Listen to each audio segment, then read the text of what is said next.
नमस्कार दोस्तों, मेरा नाम है अंशुमन नायक और आप सभी का बहुत बहुत स्वागत है इंडियन डिफेंस न्यूज की डिफेंस टॉक सीरीज में, जहां पर हम रोज नए नए डिफेंस अपडेट्स के बारे में बात करते हैं। तो चलिए देर न करते हुए आज की वीडियो शुरू करते हैं।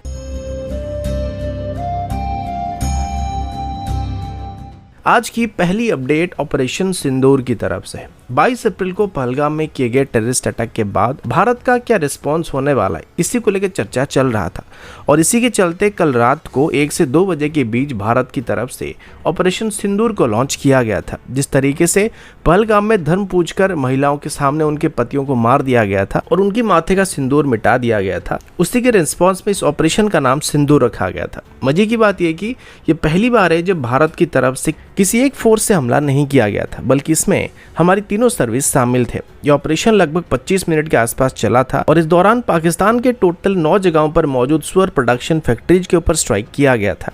और इसमें पहली बार भारत की तरफ से ड्रोन लॉटरिंग munitions का इस्तेमाल भी किया गया था और इसमें भारत की तरफ से जितने भी वेपन, मिसाइल या बॉम्ब्स गिराए गए थे, एक भी अपने टारगेट को मिस नहीं किया था। ज़्यादा टारगेट जो थे वो बॉर्डर के ज़्यादा दूर नहीं थे, मोस्टली 30 किलोमीटर के अंदर मौजूद थे, जिनको ड्रोन से टारगेट किया गया था। और जो सबसे डिस्टेंस वाला टारगेट था वो भावलपुर में था। ये वही टारगेट है जिसे 2019 के बालाकोट स्ट्राइक के दौरान पाकिस्तान की तरफ से प्रोटेक्ट करने की कोशिश किया जा रहा था, लेकिन इस बार भारत की तरफ से पाकिस्तान के अंदर 100 किलोमीटर तक स्ट्राइक किया गया। जहाँ तक बताया जा रहा है कि इसमें भारत की तरफ से स्कैल्प और हैमर जैसे मिसाइल का इस्तेमाल किया गया और कुछ का कहना है कि इसमें ब्रह्मोस का भी इस्तेमाल किया गया, यानी कि हमारे जो एयरक्राफ्ट थे वो पाकिस्तान के अंदर नहीं गए थे, क्योंकि अब हमारे पास स्टैंडर्ड वेपन मौजूद है, जिस वजह से हम इंडियन एयर स्पेस में रहकर भी पाकिस्तान के अंदर 300 से 400 किलोमीटर तक स्ट्राइक कर सकते हैं। कुछ सोर्सेज के मुताबिक इस दौरान पिनाका रॉकेट का भी इस्तेमाल किया गया था और आर्मी की तरफ से प्रेस कॉन्फ्रेंस में जो वीडियो रिलीज किया गया था उसमें लॉटरिंग munitions और ड्रोन से बॉम्ब्स गिराते हुए भी दिखाया गया था। इसके अलावा भी सोशल मीडिया के ऊपर भी इंडियन जेट्स को मार गिराने के लिए कई सारे क्लेम और काउंटर क्लेम किए जा रहे हैं, जिनको वेरीफाई करना इतनी जल्दी संभव नहीं होने वाला, क्योंकि ऑफिशियली कोई भी इंडियन लॉस के बारे में अभी जिक्र नहीं किया गया। मेरा आप सभी से इतना ही निवेदन है कि जब तक ऑफिशियल सोर्सेज की तरफ से कोई अपडेट नहीं दिया जाता है, किसी भी क्लेम पर भरोसा नहीं करना चाहिए, क्योंकि मोस्टली पाकिस्तान की तरफ जो भी वीडियोज पोस्ट किए जा रहे हैं ये सारे के सारे फेक वीडियोज हैं और कुछ तो एरमा और डी से जैसे गेम की वीडियो को उठाकर यहाँ पे पोस्ट किया जा रहा है।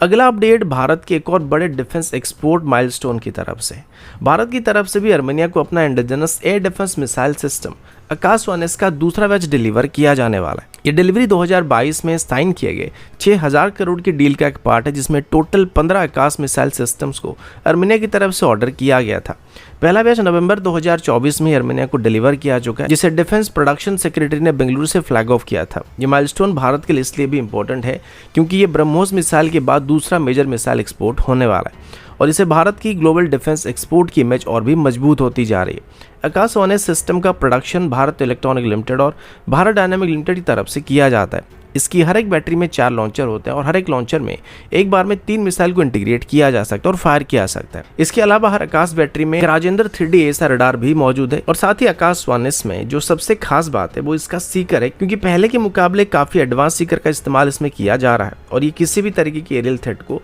न्यूट्रलाइज करने की क्षमता रखता है, क्योंकि फाइटर जेट से लेकर क्रूज मिसाइल तक को भी काउंटर कर सकता है। आर्मेनिया ने 2022 में जब ये डील साइन किया था तब वो आकाश मिसाइल सिस्टम को खरीदने वाला पहला फॉरेन कंट्री बना था। टोटल डील में 400 आकाश-1S मिसाइल, मल्टीपल बैटरीज और C4I सिस्टम यानी कि कमांड, कंट्रोल, कम्युनिकेशन और इंटेलिजेंस सेटअप भी शामिल थे और ये सारी चीज़ें भारत इलेक्ट्रॉनिक लिमिटेड की तरफ से भी आर्मेनिया को सप्लाई किया जा रहा है। बताया जा रहा है कि आकाश-1S का एक्सपोर्ट वर्जन को आर्मेनिया के ऑपरेशनल रिक्वायरमेंट के हिसाब से स्लाइटली कस्टमाइज किया गया। इस सिस्टम की खास बात यह कि ये एक सिंगल बैटरी के साथ 4 टारगेट को एंगेज कर सकता है, जो कि इसे ड्रोन और हैवी एनवायरनमेंट जैसे कि नागोर्नो कराबाख कॉन्फ्लिक्ट जैसे सिचुएशन में एक आइडियल वेपन साबित कर सकता है।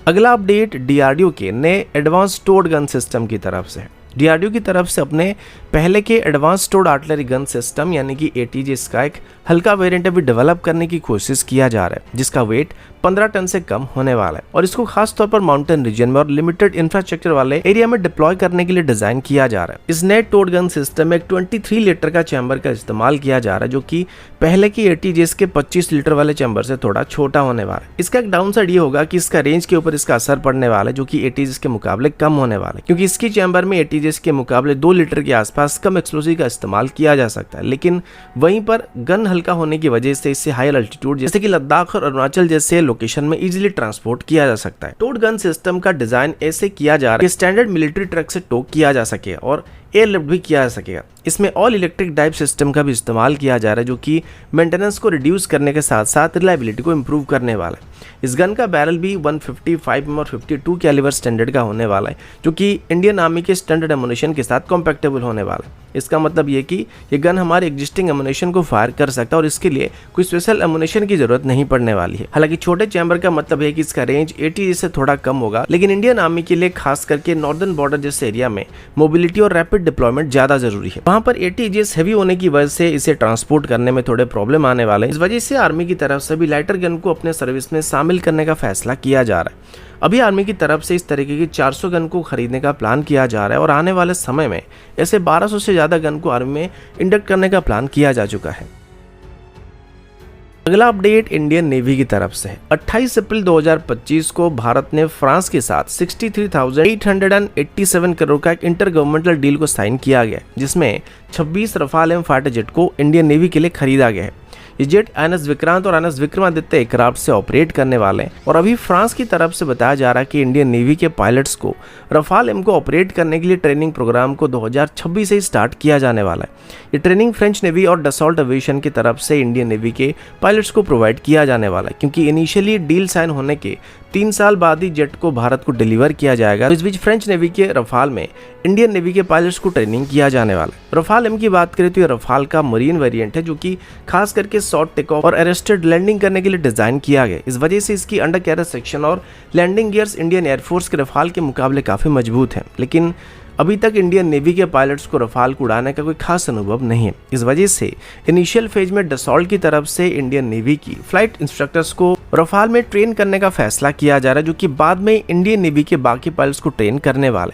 जिससे एक तरीके से जल्दी पायलट ट्रेनिंग को कंप्लीट किया जा सकेगा। इंडियन नेवी के MiG-29 फाइटर जेट को 2012 में सर्विस में शामिल किया गया था, जिस वजह से ये रिलेटिवली काफी नए एयरक्राफ्ट हैं और इनको 2040 तक ऑपरेट करने का प्लान किया गया था। लेकिन कुछ दिन ऑपरेट करने के बाद पता चला कि MiG-29 के फाइटर जेट की सर्विस और मेंटेनेंस इशू काफी ज्यादा है और इस वजह से इनकी सर्विसेबिलिटी रेट काफी कम होता है और वर्तमान के मॉडर्न मरीन और एरियल थ्रेट के लिए इनका रडार और एवियोनिक्स सिस्टम आउटडेटेड होने लगे हैं। इस वजह से इनको अभी 2030 के आसपास ही रिटायर करने का प्लान किया जा रहा है। डसॉल्ट का कहना है कि वो भारत की पहली रफाल एम को 2028 में डिलीवर करने वाले हैं और 2030 तक सभी एयरक्राफ्ट को भारत को डिलीवर कर दिया जाएगा, जिसके बाद 2012 से ऑपरेशनल किए गए सभी MiG-29 को धीरे धीरे फेज आउट करना स्टार्ट कर दिया जाएगा। लेकिन साथ ही रिलेटिवली नए MiG-29 जिनको रिसेंटली INS विक्रांत पर डिप्लॉय करना स्टार्ट किया गया, इनको फर्दर रफाल के साथ ऑपरेट करने की उम्मीद किया जा रहा है। अगला अपडेट इंडियन आर्मी की नाइट ऑपरेशन कैपेबिलिटीज को लेकर है और अभी इंडियन आर्मी की VMP-2 व्हीकल में एक नई नाइट साइट को इंट्रोड्यूस करने की बात सामने आई है। इस सिस्टम को DRDO के instrument research and development establishment यानी कि IRD देहरादून की तरफ से डेवलप किया गया और इंडियन ऑप्टेल लिमिटेड की तरफ से इसको मैन्युफैक्चर किया जा रहा है। ये driver night sight system BMP-2 के लिए स्पेशली डिजाइन किया गया, क्योंकि इंडियन आर्मी की आर्मर्ड फ्लीट का एक मेजर हिस्सा है। इस सिस्टम का main objective night time operation के दौरान विजिबिलिटी और सिचुएशनल अवेयरनेस को इंप्रूव करना है, ताकि क्रू मेंबर्स को लो लाइट कंडीशन में भी क्लियर व्यू मिल पाएगा। इस टेक्नोलॉजी में एडवांस इमेजिंग सिस्टम का इस्तेमाल किया गया, जो थर्मल और लो लाइट इमेजिंग को एक साथ कंबाइन करता है और इस फ्यूजन टेक्नोलॉजी की मदद से क्रू मेंबर्स को रियल टाइम बैटलफील्ड का बेटर व्यू मिल पाता है, जो कि उनकी सेफ्टी और कॉम्बैट इफेक्टिवनेस दोनों को इंप्रूव कर सकता है। इस सिस्टम का डिजाइन ऐसा किया जा रहा है कि एग्जिस्टिंग BMP-2 व्हीकल में बिना कोई स्ट्रक्चरल मॉडिफिकेशन के इजीली इंटीग्रेट किया जा सकता है, जो कि इसकी इंटीग्रेशन प्रोसेस में टाइम और रिसोर्सेज दोनों को सेव करता है। इस इंडिजिनस डेवलपमेंट से भारत की फॉरेन टेक्नोलॉजी पर डिपेंडेंसी भी कम होने वाली है और ये आत्मनिर्भर भारत इनिशिएटिव के अंदर एक सिग्निफिकेंट अचीवमेंट होने वाला है। IRD और IOL के कोलैबोरेशन से ये जो प्रोजेक्ट डेवलप हुआ है, जो मिनिस्ट्री ऑफ डिफेंस के इनोवेशन और सेल्फ सफिशिएंसी के ब्रॉडर गोल के साथ अलाइन करता है। इस ड्राइवर नाइट साइट सिस्टम के की फीचर में अनकूल्ड थर्मल कैमरा और लो लाइट कैमरा का कॉम्बिनेशन है, जो कि high resolution thermal imaging provide कर सकता है और ये सिस्टम मिनिमल लाइट सिनेरियो में भी विजिबिलिटी काफी हद तक एनहांस करता है, जो कि VMP-2 व्हीकल की नाइट फाइटिंग कैपेबिलिटी को कई गुना तक इंप्रूव करने की उम्मीद किया जा रहा है। तो दोस्तों, अभी के लिए इतना ही। मिलता हूँ आपसे अगली वीडियो में, तब तक के लिए जय हिंद, वंदे मातरम।